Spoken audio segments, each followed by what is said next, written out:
Salete omnes, today we will be learning from chapter 18 of Wheelock, which includes the first and second conjugations in the passive, as well as the ablative of agent.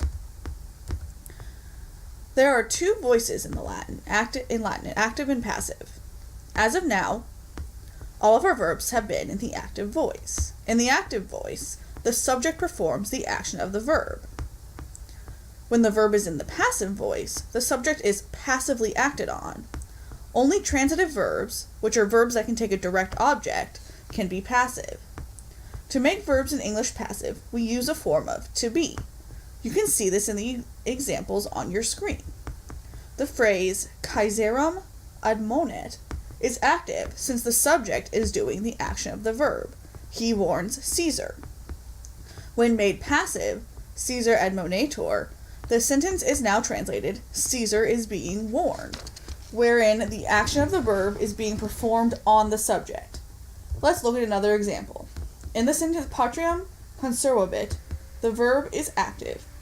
As the subject of the verb, he is doing the action, saving to the object, country.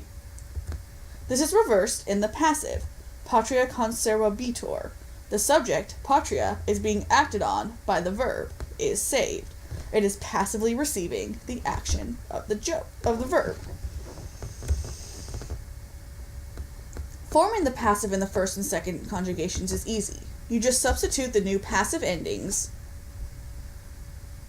for the active ones and add them onto the end of the stem in all persons and numbers, except the first person singular, where the ending is just added on to the first person singular, present. In the imperfect, the infix ba is kept before the endings. And in the future, bo, be, boo is kept. Remember, we are only learning first and second conjugations today. The passive endings are as follows.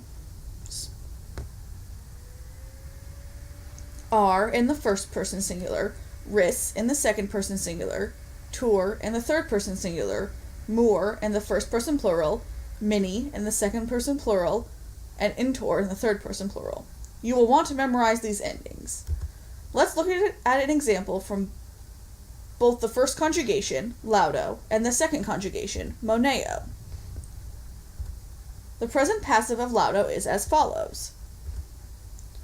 Laudor in the first person singular, laudaris in the second person singular, laudator in the third person singular, laudamur in the second person singular, plural, first person plural, laudamini in the second person plural, and laudantor in the third person plural.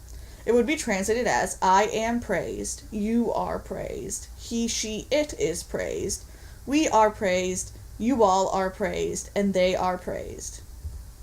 The present passive of moneo is moneor in the first person singular, moneris in the second person singular,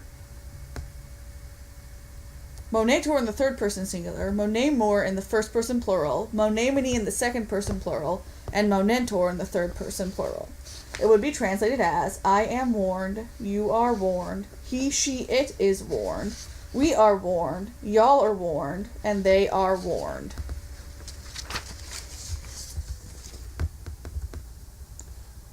The imperfect passive is just like the present, just with the infix ba inserted between the stem and the ending. Thus, the imperfect passive of laudor is laudabar in the first person singular, laudabaris in the second person singular, laudabator in the third person singular, laudabamor in the first person plural, laudabamini in the second person plural, and laudabantor in the third person plural. It would be translated as, I was being praised, you were being praised, etc. The second conjugation verb moneo is similar in the imperfect passive. Monebar in the first person singular, monebaris in the second person singular, monebator in the third person singular, monebamor in the first person plural, monebamini in the second person plural, and monebantor in the third person plural. It would be translated as, I was being warned, you were being warned, etc. The future also keeps its bo, be, bu infix, with one major difference. The infix in the second person singular is be instead of bi. In the example of laudo, this would be laudabor in the first person singular, laudaberis in the second person singular, laudabitur in the third person singular, laudabimur in the first person plural, laudabimini in the second person plural, and laudabuntur in the third person plural. It would be translated as, I will be praised, you will be praised, etc. The pattern is the same for the second conjugation, as is seen with the example of moneo. Monebor in the first person singular, moneberis in the second person singular, monebitur in the third person singular, monebimur in the first person plural, monebimini in the second person plural, and monebuntur in the third person plural. It would be translated as, I will be warned, you will be warned, etc. The passive also has its own infinitive, and in the first and second conjugations it is very easy to form. You just take the final E off of the present infinitive and replace it with a long I. In our two examples, laudare turns into laudari and means to be praised. Monere turns into moneri and means to be warned. This chapter also introduces the grammatical concept of the ablative of personal agent. This is the use of the ablative that indicates an agent by whom the action of a passive verb is being performed. In an active sentence, this would be the subject of the verb. It is recognizable as ob plus the ablative of the noun doing the action. This is usually a person, since the ablative of means is used to indicate what thing is doing the action. In these instances, you translate ob as by. Let's look at the difference between an active verb, an ablative agent, and an ablative of means. In the phrase, di Caesarem admonent, the verb is active, meaning the subject, di, does the verb, admonent, to the object, Caesarem. Thus the sentence is translated, the gods warned Caesar. When this sentence is written using a passive verb,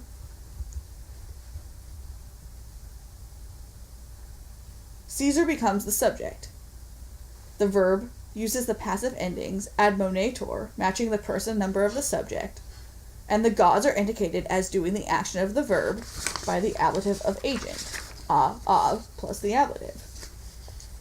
Therefore, when made passive, this sentence translates as, Caesar is warned by the gods. If one wanted to indicate that the warning was being done by a thing rather than a person, the ablative of means, the ablative with no preposition, is used, as in the sentence, Caesar his prodigiis admonator. Caesar is warned by these signs. When in doubt as to whether you are seeing an ablative of means or agent, remember that agent is usually used with people and has the preposition, whereas manner is used with things and has no preposition. The passage for this chapter was written by Ovid. Ovid, or Publius Ovidius Naso, was born on March 20th, 43 BC, and died around the year 1718 AD. Because the Romans were named based off of some characteristic or forming occupation of the family, the name Naso, which means nose, suggests that either Ovid or one of his relatives had a very prominent nose. Ovid lived during the reign of Augustus and was a contemporary of Virgil and Horace. The imperial scholar Quintilian considers him to be the last Latin love poet, since one of his most famous works, his Amores, are love elegies. In addition to this, his most famous work is his epic, The Metamorphoses, which focuses on mythology and history from the beginning of the universe until the author's own time. Despite the fact that he was enormously popular with the people, he was exiled by Augustus in 8 BC.